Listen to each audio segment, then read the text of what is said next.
Welcome to your channel Preparation for All #64 Dear learners, it is your channel.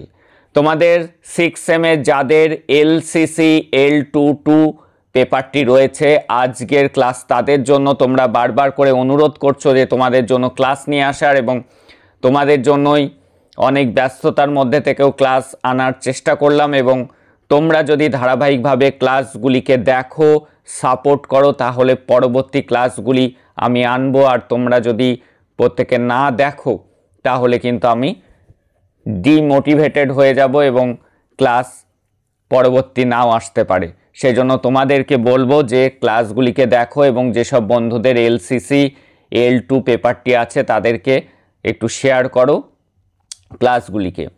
দেখো pros থেকে তোমাদেরকে 3টি question দেবে, তার মধ্যে থেকে 2টি লিখতে হবে। আছে 4টি প্রোজ এবং 4টি পোয়েম আছে। তোমাদের প্রোজ থেকে 2টি কোশ্চেন লিখতে হবে 3টি কোশ্চেনের মধ্যে থেকে এবং পোয়েট্রি থেকেও তোমাদেরকে 2টি কোশ্চেন লিখতে হবে 3টি কোশ্চেনের মধ্যে থেকে। অর্থাৎ আমাদেরকে কিন্তু 3টি প্রোজ এবং 3টি পোয়েট্রি রেডি করতে হবে, তা না হলে কিন্তু রিস্ক হবে। আর 1 নম্বরের কোশ্চেন 5টি লিখতে হবে আমাদেরকে, সেটি প্রোজ এবং পোয়েট্রি মিলিয়ে।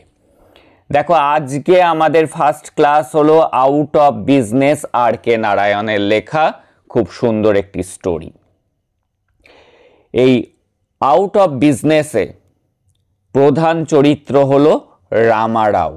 এই রামারাও একটি গ্রামাফোন কোম্পানির একজন এজেন্ট হিসেবে কাজ করেন। তার অর্থনৈতিক সমৃদ্ধি হয়েছে, তার ব্যবসা বাণিজ্য ভালোই চলছে, কিন্তু হঠাৎ করে একদিন সে ব্যবসা বন্ধের পথে চলে আসে এবং তিনি ফ্রাস্ট্রেটেড হয়ে যান। বয়স 40 হয়ে গিয়েছে। তিনি বিভিন্ন জায়গাতে অ্যাপ্লিকেশন করতে থাকেন চাকরির জন্য, কিন্তু কোথাও তিনি কাজ পাচ্ছিলেন না। হঠাৎ তিনি একটি পেপারে দেখতে পেলেন ক্রস পাজল অর্থাৎ শব্দছক মেলালে সেখানে পুরস্কার পাওয়া যাবে। তিনি বারবার করে সেটি ট্রাই করতে লাগলেন, কিন্তু কোনোবারই তিনি সফল হলেন না এবং ডিপ্রেসড হয়ে তিনি ঠিক করলেন যে তিনি সুইসাইড করবেন। এই ছিল রামারাওয়ের আউট অফ বিজনেস। আজকে আমরা এখান থেকে মাত্র 2টি কোশ্চেন পড়ব। 2টি কোশ্চেন পড়লেই আমরা কিন্তু একটি কোশ্চেন এক্সামে অবশ্যই লিখে আসতে পারবো। দেখো, what led Ramarao to move from hope to frustration?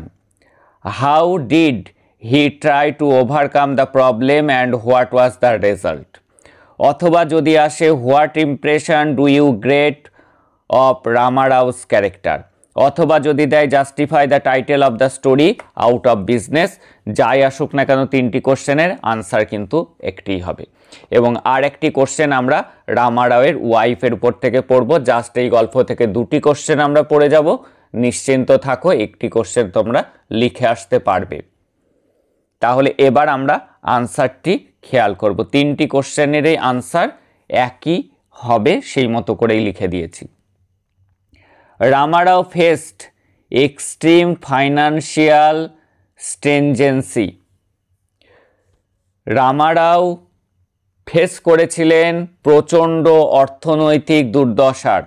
When he was out of business, যখন তার ব্যবসায় মন্দা চলে আসলো। Because of the collapse of gramophone company, যখন তার গ্রামোফোন কোম্পানিটি বন্ধ হয়ে গেল। He use to work as an agent. তোমাদের কিন্তু 1 নম্বরের কোশ্চেনও আসবে, এর মধ্যে থেকেই কিন্তু আমরা 1 নম্বরও লিখতে পারবো। তিনি রামারাও কি হিসাবে কাজ করতেন? একজন গ্রামোফোন কোম্পানির এজেন্ট হিসাবে। He required a good amount of money for maintaining the expense of the family. তার প্রয়োজন ছিল অনেক টাকা তার পরিবারের খরচ চালানোর জন্য। হি did not get any chance, তিনি কোনো সুযোগই পাচ্ছিলেন না টু সলভ ফাইন্যান্সিয়াল প্রবলেমস, অর্থনৈতিক সমস্যার সমাধান করার। হিজ এফর্টস, তার প্রচেষ্টা টু আর্ন মানি, অর্থ রোজগারের, ওয়ার নট সাকসেসফুল, সফল হচ্ছিল না। The only money he got was that of the rent he earned, যে তার সংসার খরচের যেটুকু টাকা তিনি জোগাড় করতে পারছিলেন সেটি হলো তার বাড়ি ভাড়া থেকে। From the rent of the bungalow, তার বাংলোটা তিনি ভাড়াই দিয়েছিলেন, সেখান থেকে যা টাকা আসছিল সেই টাকাতেই কোনো রকম তার চলছিল। Ramarao was in Quest of money, তিনি টাকার সন্ধানে ছিলেন। At the time of all of a sudden হঠাৎ হি কেম অ্যাক্রস এ জার্নাল, একটি জার্নালে তিনি দেখতে পেলেন দ্য ক্রসওয়ার্ড পাজল তিনি দেখতে পেলেন।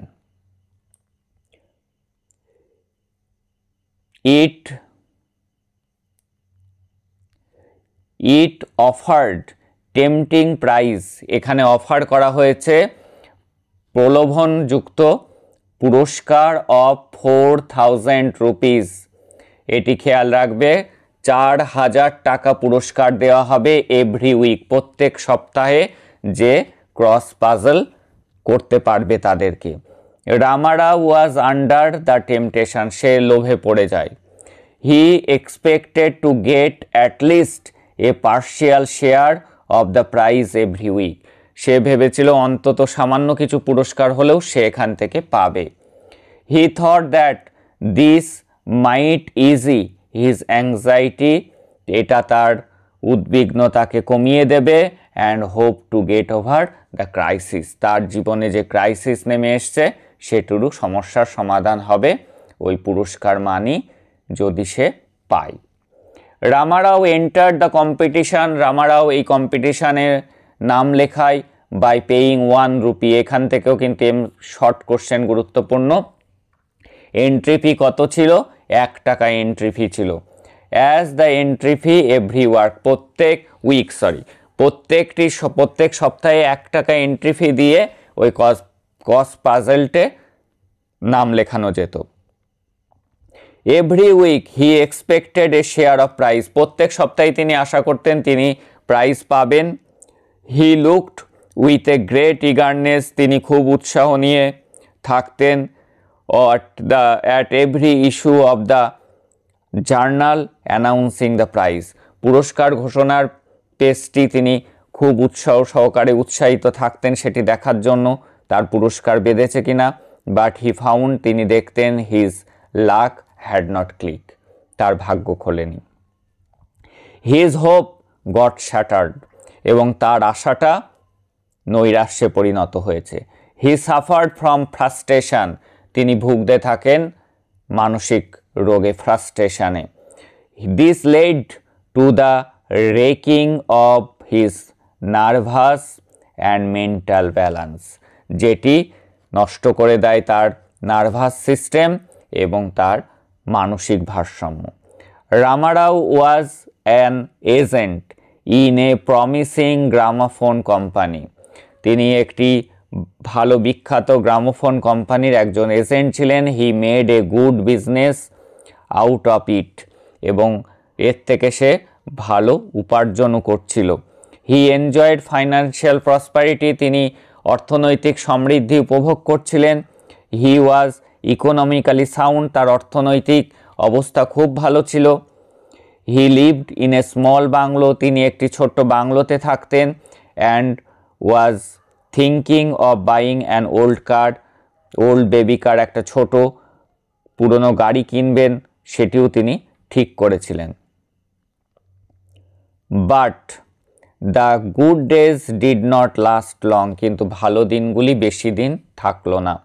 The Bombay financier died accidentally, সেই গ্রামোফোন কোম্পানিতে যে ফাইন্যান্স করতো, টাকা পয়সা দিত, সেই হঠাৎ মারা গেল। অ্যাজ এ রেজাল্ট, এর ফলে দ্য গ্রামোফোন কোম্পানি কোলাপসড, সেই গ্রামোফোন কোম্পানি বন্ধ হয়ে গেল। দিস মেড রামারাও বিউইল্ডার, এতে রামারাও হতবুদ্ধি সম্পন্ন হয়ে গেল। He did not have much money in the bank, ব্যাংকেও তার আর বেশি টাকা ছিল না। The prices of the share were falling, এবং শেয়ারের দামও পড়তে লাগলো। And even could not get back the security money, তিনি ব্যবসা করার জন্য এজেন্ট হতে গেলে কিছু কোম্পানির ঘরে সিকিউরিটি মানি জমা দিতে হয়, সেই টাকাও তিনি পেলেন না, কারণ ফাইন্যান্সার নিজেই তো মারা গিয়েছে, টাকাটা ফেরত দেবে কে তাকে, আর কোম্পানিও তো বন্ধ হয়ে গিয়েছে। Economic condition of the family gradually became worse, দিনকে দিন অর্থনৈতিক অবস্থা ভেঙে পড়তে লাগলো। হিজ ওয়াইফ, তার ওয়াইফের কথা আর একটা বড় কোশ্চেন আমাদের পড়তে হবেই। Somehow manage the affairs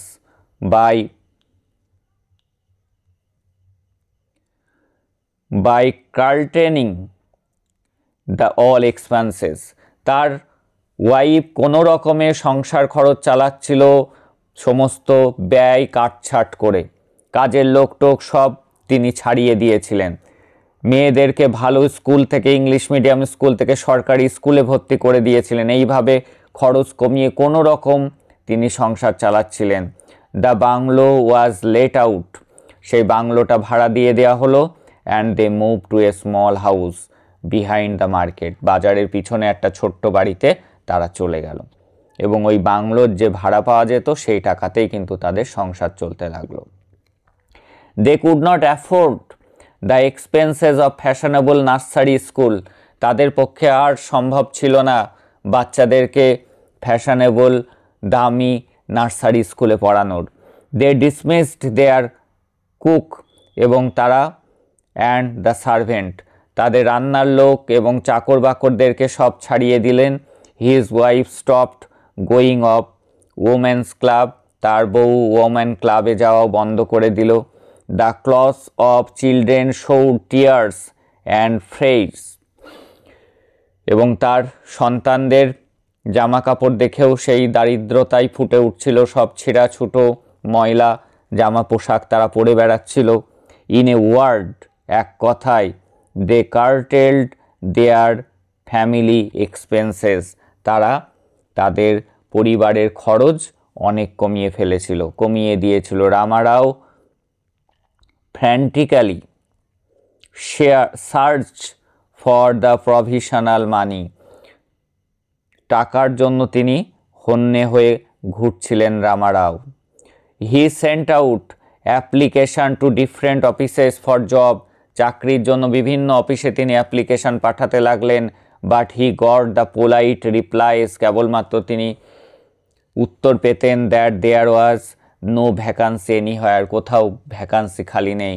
his wife and children also had hopes, তারাও আশা করতেন about the good days to return, ভালো দিন আবার ফিরবে। But they got frustrated everyday, প্রত্যেক দিনই তারা হতাশ হতেন। When Ramarao returned with dry face, যখন শুকনো মুখে রামারাও বাড়ি ফিরত। হি ওয়াজ ফুল অফ ডেসপায়ার, সে একদম নৈরাশ্যে ভরপুর হয়েছিল, হতাশায় ডুবে গিয়েছিল। রামারাও's vision of a glorious future was excited by the possibility of getting the prize from the crossword puzzle magazine, The Captain. রামারাওয়ের আবার সে ভাবলো যে এবার হয়তো তার ভবিষ্যৎ ফেরার আবার সম্ভাবনা রয়েছে। কি দেখে তার সেটা মনে হলো যে সে দেখতে পেল ক্যাপ্টেন নামক একটা ম্যাগাজিনে ক্রসওয়ার্ড পাজল, সেটি ফিল আপ করলে প্রাইজ পুরস্কার দেওয়া হবে। এটিতে সে একটু আশার আলো দেখতে পেল যে এটি করে সে আবার তার পজিশান ফিরিয়ে আনতে পারবে, সেই প্রাইজ মানিটা যদি সে পায়। It was the special offer of 8,000 rupees, সে দেখতে পেল এবার ক্রস পাজলটে 8,000 রুপিস, আগে 4,000 করে দেয়া হতো, এবার সে দেখতে পেল যে 8,000 টাকা করে দেয়া হবে, যে ক্রস পাজল ওয়ার্ড এটি পূরণ করে প্রথম স্থান অধিকার করবে। He expected to get a share of it, সে ভাবলো যে সে এইবার হয়তো কোনো পুরস্কার অবশ্যই সে জিতবে। হি ইনভেস্টেড, এইবার একটা ক্রস পাজলটের জন্য 1 টাকা করে নিতে হয়, সে 5টা ট্রাই করবে, ঠিক করলো যে 5 রকমভাবে মেলাবে যাতে সে শিওর পুরস্কার পায়। Invested ₹5 for the entry of joining the competition, কম্পিটিশানে যোগ দেওয়ার জন্য সে 5 টাকা ইনভেস্ট করলো। It was a great amount for the family, এটা পরিবারের কাছে অনেক মূল্য ছিল 5 টাকার তখন তাদের কাছে। তার বউর কাছ থেকে সে 5 টাকা নিয়ে আসে, নিয়ে সেই কম্পিটিশানে নাম লেখায়, ক্রস পাজল করে, যদি সে 8,000 টাকা পায় তাহলে তার সমস্ত ফ্যামিলি ক্রাইসিস মিটবে। And it mint A weeks food for the family. এই 5 টাকায় তাদের 1 সপ্তাহের খাবার হয়ে যেত। সেই টাকা রামারাও নিয়ে এসে সেখানে জমা দেয় ক্রস পাজলড এই কম্পিটিশনে নাম দেওয়ার জন্য। এবার দেখা যাক কী ঘটনা ঘটে। Ramarao lost his job. Ramarao তার চাকরিটা হারিয়েছিল at the age of nearly 40।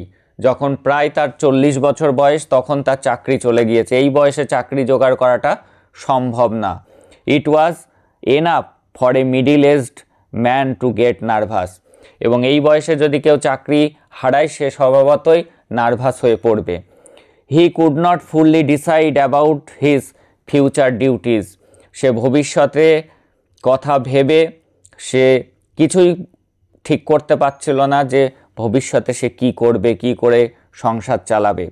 He attempted to minimise the expenses of the family. সে চেষ্টা করলো যে সংসারের খরচ কাটছাট করার, কমানোর। He at least tried gambling by solving crossword puzzle. সে চেষ্টা করলো যে জুয়া, এই ক্রস পাজলড ওয়ার্ড মেলানো এটাও কিন্তু এক ধরনের জুয়া, সেই জুয়াও খেলেও সে চেষ্টা করলো যে তার সংসারের অবস্থা ফিরিয়ে আনার। He did so after the failure in the attempt to get the job. এই যে জুয়ায় সে নামলো কখন?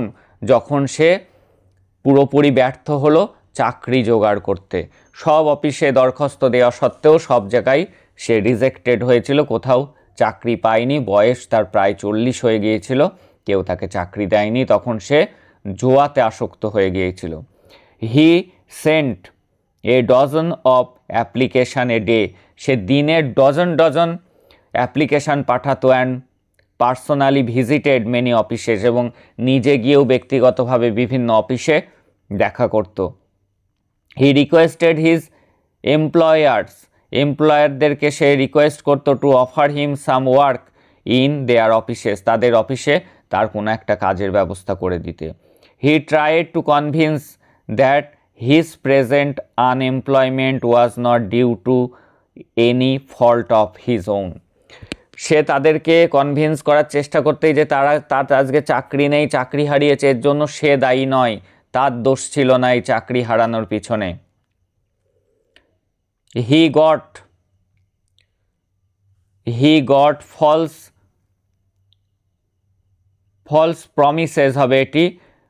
সে মিথ্যে প্রতিশ্রুতি পেত and fake sympathy but not the job. কিন্তু সে কেবলমাত্র মিথ্যে প্রতিশ্রুতি এবং সিম্প্যাথি পেত, কিন্তু কোনো জব পেত না। এভরি মর্নিং, এটি তোমরা ঠিক করে নিও, এটা প্রমিসেস লিখবে। He got false promises and fake sympathy but not the job. কিন্তু কেউ তাকে চাকরি দিত না, খালি সিম্প্যাথি দেখাতো সবাই। Every morning he use to go out of home for trying a job. প্রত্যেক সকালেই সে বেরোতো চাকরির খোঁজে। In the evening he use to return home. সে বাড়ি ফিরত without any positive news for the family. কোনো রকম পজিটিভ নিউজ ছাড়াই সে বাড়ি ফিরত। বাড়ি এসে বলতে হতো যে সে জব পায়নি। The employer offered him any such job. কোনো এমপ্লয়ারই তাকে এই ধরনের কোনো চাকরি দেয়নি। হি ফেল্ট দ্যাট, সে অনুভব করলো his attempts were all vain. সব প্রচেষ্টাই তার ব্যর্থ হয়েছে। He tried to look cheerful, কিন্তু সে বাড়িতে বউ বাচ্চাদেরকে খুশি করার জন্য চেষ্টা করত চেয়ারফুল লুক নিয়ে বাড়ি যাওয়ার। রামারাও লুকড লস্ট, কিন্তু তাকে দেখে কিন্তু হতাশাগ্রস্তই লাগতো। সে চেষ্টা করত খুশি খুশি মন নিয়ে যাওয়ার, তাদেরকে ভান করার, প্রিটেন্ড করার, সান্ত্বনা দেওয়ার, কিন্তু সে কিন্তু অ্যাটলিস্ট পারত না। The result was not at all good. এর ফলটা ভালো হলো না। Ramarao goat fully frustrated. এই যে দীর্ঘদিন ধরে চাকরি না পেয়ে ক্রস পাজলড করেও কোনো কিছুই যখন হচ্ছিল না, সে কিন্তু ফ্রাস্ট্রেটেড হয়ে গেল। And his mind was busy in the speculation of various kind, বিভিন্ন চিন্তা ভাবনায় তার মনটা ব্যস্ত হয়ে গেল। He was fully involved in the solution in the puzzle of the competition. সে নিজেকে ইনভলভ করে দিল কিসের জন্য? এই পাজল সলিউশনের জন্য। সে সংসার, ধর্ম, ছেলে, বাচ্চা কোনো দিকেই তার আর মন ছিল না, তার ধ্যান জ্ঞান হয়ে গেল সেই পাজলের সলিউশন করা। He become tactless and desperate, সে আস্তে আস্তে ডেসপারেট হয়ে উঠল। Even the interest of the family was less important to him, ফ্যামিলির বিষয়টা তার কাছে আস্তে আস্তে গুরুত্বহীন হয়ে উঠল। Life become intolerable to him, জীবনটা তার কাছে দুর্বিষহ হয়ে উঠল। He thought of committing suicide, সে আত্মহত্যার কথা ভাবতে লাগলো। And the idea came to his mind, idea তার মনে কখন আসলো? When he saw the railway lines, যখন সে রেল লাইন দেখতে পেল তখন তার মাথায় সে ঠিক করলো ট্রেনে সে জীবন দেবে। He wanted to get over by the train, সে ট্রেনে চাপা পড়তে ছিল। এইবার যদি টাইটেল আসে, অন্য যে কোশ্চেনগুলি আছে এই পর্যন্ত আমরা লিখে দেব। যদি টাইটেল আসে আমরা লিখব the title of the story tells the main theme of the story, so the title is apt and appropriate. এই কথাটি জুড়ে দিলে আমাদের টাইটেলও কমপ্লিট হয়ে যাবে। তোমাদের যাদের LCC 2 L22 পেপারটি আছে তোমরা ক্লাসগুলিকে দেখো। যদি তোমরা ক্লাসগুলিকে দেখো তোমরা ফিডব্যাক দাও যে তোমাদের ক্লাস কেমন লাগছে, তোমরা ক্লাস চাও কি না, এবং তার উপরেই ডিপেন্ড করছে পরপর ক্লাসগুলি ধারাবাহিকভাবে আমি আনতে পারবো কি না। That's all today. দেখা হচ্ছে তোমাদের সাথে পরের ক্লাসে। সকলের ফিডব্যাক আশা করছি।